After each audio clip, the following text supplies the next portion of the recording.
5(2), 5(3) ഈ ക്ലോസുകളുടെ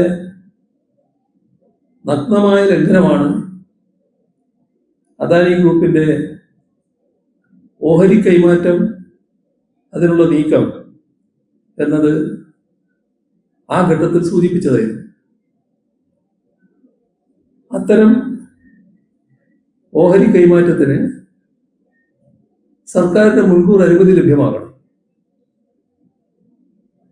പക്ഷേ മുഖ്യമന്ത്രി പറഞ്ഞത് അങ്ങനെ അനുമതിക്കായുള്ള ഒരപേക്ഷയും സംസ്ഥാന സർക്കാരിന് ലഭിച്ചിട്ടില്ല എന്നാണ്. ഇവിടെ ഒരു പ്രത്യേകത കാണേണ്ടത്, ഇതുമായി ബന്ധപ്പെട്ട് വിവിധ തലങ്ങളിൽ പരിശോധിക്കണം. ഒന്ന്, തുറമുഖം കൈകാര്യം ചെയ്യുന്ന വകുപ്പ്, ആ മന്ത്രി കാണും. പിന്നെ നിയമവകുപ്പ് ചിലപ്പോൾ പരിശോധിക്കേണ്ടി വരും, നിയമമന്ത്രി കാണും. ചില ഘട്ടത്തിൽ ധനകാര്യ വകുപ്പ് പരിശോധിക്കേണ്ടതുണ്ട്, അപ്പോൾ ധനകാര്യമന്ത്രി കാണും. ഇവിടെയുള്ളൊരു പ്രത്യേകത ഇതെല്ലാം ഒരാളാണെന്നുള്ളതാണ്.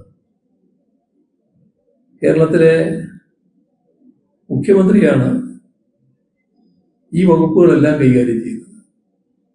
പോർട്ടും നിയമവും ധനകാര്യവും എല്ലാം മുഖ്യമന്ത്രി തന്നെ കൈകാര്യം ചെയ്യുക. അപ്പോ എങ്ങനെയാണ് ഈ അദാനി ഗ്രൂപ്പിന് സർക്കാരിനെ മുൻകൂട്ടി അറിയിക്കാതെ തന്നെ ഇത്തരമൊരു നീക്കം നടത്താനുള്ള ധൈര്യം ലഭിച്ചത്?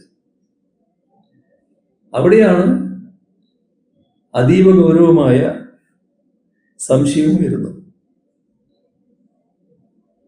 ഇത് നിയമസഭയിൽ ഉന്നയിച്ചതിന്റെ പിറ്റേ ദിവസം 2-ാം തീയതി നടത്തിയ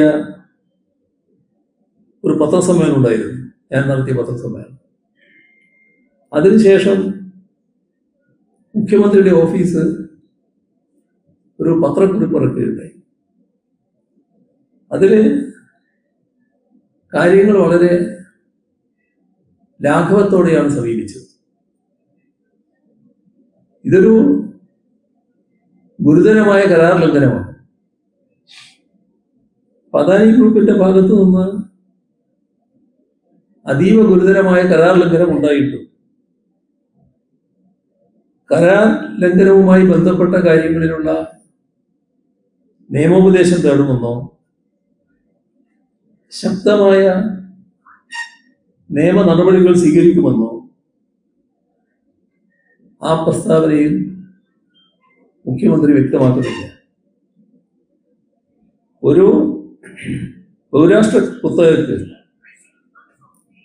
49% ഓഹരി കൈമാറ്റം ചെയ്യുന്നതായി അറിയിപ്പ് വന്നതുകൊണ്ട് സെബിക്ക് മുൻപാകെ ആവശ്യമായ നടപടി സ്വീകരിക്കാൻ സർക്കാർ തയ്യാറാകണം. ആ കാര്യവും ആ പ്രസ്താവനയിൽ പരാമർശിക്കുന്നേയില്ല. അപ്പോ ഇത് ഗൗരവമായി കാണുന്നില്ല എന്നാണ്. നിയമോപദേശം തേടുന്നില്ല. സെബിക്ക് മുന്നിൽ ഈ പ്രശ്നം ഉന്നയിക്കാൻ സർക്കാർ തയ്യാറാകുന്നില്ല. ഒരു തരം ദുരൂഹത ഇതിനകത്തെല്ലാം കാണാൻ കഴിയും.